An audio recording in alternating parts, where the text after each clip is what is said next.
Laurie Strode marks not only Dead by Daylight's second DLC survivor, but she is also the game's first crossover character, a fact which still blows my mind. For a long time I had known DBD as a game with popular franchise characters in it, but I still find it pretty crazy that the first crossover was literally the second chapter of the game. Being, of course, the famous, or perhaps infamous, Halloween chapter. Laurie brings some very complicated perks to the table, so I imagine I'll have a lot more to say than usual, especially since the Halloween chapter introduced the obsession mechanic. And while that is mostly a mechanic that is important for killers, Laurie does have a perk that lets you benefit from being the obsession. With that being said, let's dive into the perks.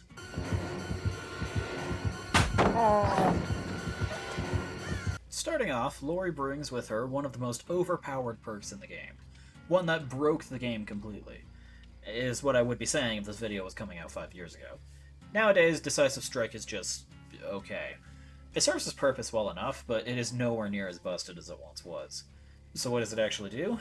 After being unhooked, or unhooking yourself, the perk activates, and for the next 60 seconds, if the killer downs you and picks you up, you will be given a skill check. Succeed at the skill check, and you will shank the killer in the shoulder with... I'm not sure, actually. I guess you just pulled a piece of scrap metal out of your ass or something. Anyway, when you stab the killer, they will drop you and be stunned for 4 seconds, giving you time to create distance and restart the chase. If you fail the skill check, nothing happens, and if the 60 seconds run out, the perk deactivates, and you can't engage in fun stabby times. However, the perk also deactivates if you perform a conspicuous action, which is to say repairing a generator or healing someone, to give the most obvious examples. It's also worth noting that once Decisive Strike has been used, it deactivates permanently, so you can only shank the killer with your magic knife once per game. This perk also deactivates and cannot be used once the exit gates are powered, so if you played super sneaky in an effort to keep that ace in your back pocket and actually went the whole game without getting hooked, good job! Your reward is having this perk taken away from you for the home stretch. Also, this perk increases the odds of you being the obsession, and if you stab the killer successfully, you immediately become the obsession if you weren't already.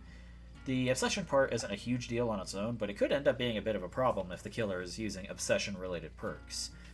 Now, that was a lot of description, but basically this is an anti-tunneling perk. If you get unhooked and the killer immediately targets and downs you again, you can use this to punish him.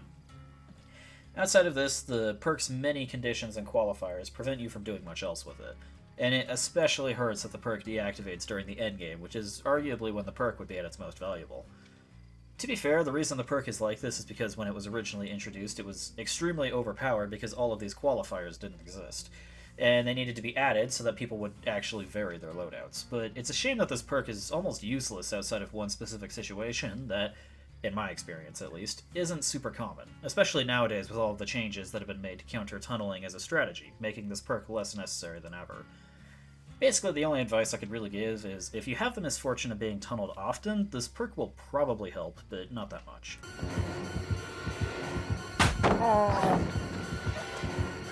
This is a very unique perk, since it's, I'm pretty sure, anyway, the only survivor perk that reaches its full power if you are the obsession.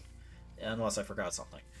By default, Object has the incredible power of making it so that anytime the killer can see your aura, you can see theirs.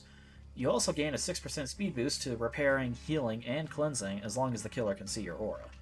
This is a pretty cool effect, since it means that whenever the killer uses an aura reading perk, you can see them as long as they can see you, which allows you to avoid them more easily, unless they happen to be hunting you down specifically. However, this is not the perk's only information gathering element, since this can let you know not just that the killer is packing aura perks, but with enough knowledge of the game you can probably figure out which perks they're using as well.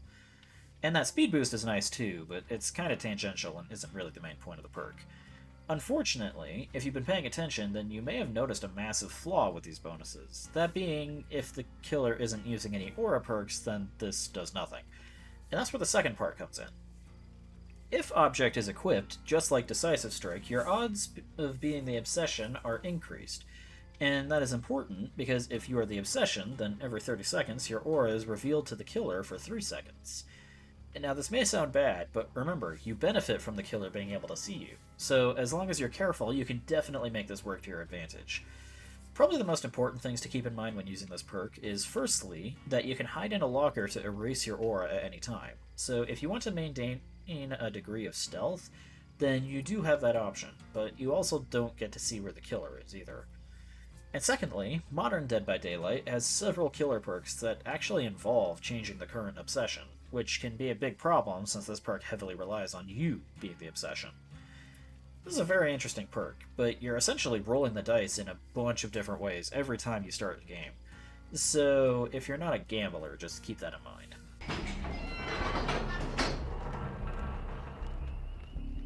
Laurie's final perk is also unique, which is to say it's uniquely terrible. Soul Survivor is a perk with two major benefits that are actually pretty powerful. The first bonus is that for every dead ally, you gain a token.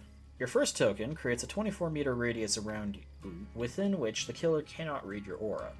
Tokens 2 and 3 will extend the range of this effect by first doubling and then tripling it. Now this is a pretty cool power to be granted, since this basically provides a shield against having your aura res so that the killer can't use aura perks to find you. And at 3 tokens, the perk almost completely shuts down the killer's ability to read your aura. The second benefit of Soul Survivor only activates when you're the last man standing, which is to say, becoming the sole survivor of the group. What you gain is an absolutely massive 75% increase to the speed at which you repair generators, as well as a 50% increase to the speed of opening exit gates or unlocking the hatch. The generator bonus is kind of pointless if you're the only survivor, but that exit gate bonus is absolutely incredible if you end up in the situation where you're the final survivor, of course, and the killer has found the hatch before you and closed it. Now, if you possess a key, you can go unlock the hatch and escape through, with the unlocking action only taking a swift 1.8 seconds instead of the usual 2.5. That being said, you probably won't have a key with you since they're almost worthless, so now you are left with one option, that being the exit gate. When the killer closes the hatch, the exit gates become powered instantly, and the endgame collapse is triggered, meaning you're gonna need to move quickly. Fortunately, Soul Survivor will allow you to open an exit gate in just 15 seconds instead of the usual 20, which is great, since the killer is likely going to be patrolling the gates looking for you, and this increases the odds of you being able to open up and get out before they catch you. Now, with those great benefits out of the way, let's get into why the activation requirement tanks the awesomeness of this perk significantly. The fact that you only get the benefits of this perk when your teammates die mean that in order to get anything out of this perk, you basically have to lose the game.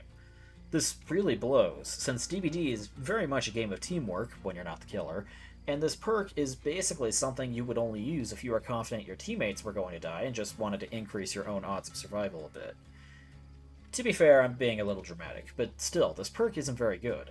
That being said, this perk also increases your odds of being the obsession, like the other two, since apparently Laurie is obsessed with being the obsession, and that gives this perk a degree of synergy with objective obsession. Especially since if you start losing teammates, the tokens can counter the effect of your aura being revealed to the killer. Overall, I would say that this, sadly, isn't a good perk, since the anti-aura effect can be achieved by using Distortion, Wake Up can help with the exit gates, and you have a myriad of options for repairing generators faster. Sure, those other perks provide less powerful bonuses, but at least you don't need to wait for teammates to shuffle off this mortal coil to use them.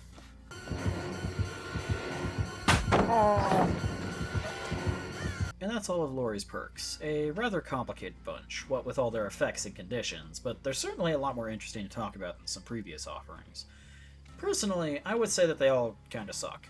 The only one that approaches the realm of being decent is Objective Obsession, but even then, you need to put yourself at a bit of a disadvantage to really get the most out of it. And even then, certain killer perks, like Friends Till the End, can severely hamper the effectiveness of the perk. But I want to know what you think. Am I being too hard on Decisive Strike? Is there something I missed with Soul Survivor that makes it better than I claimed? Feel free to discuss in the comments, but in the meantime, I have more work to do. Thank you for watching, and I'll see you next time.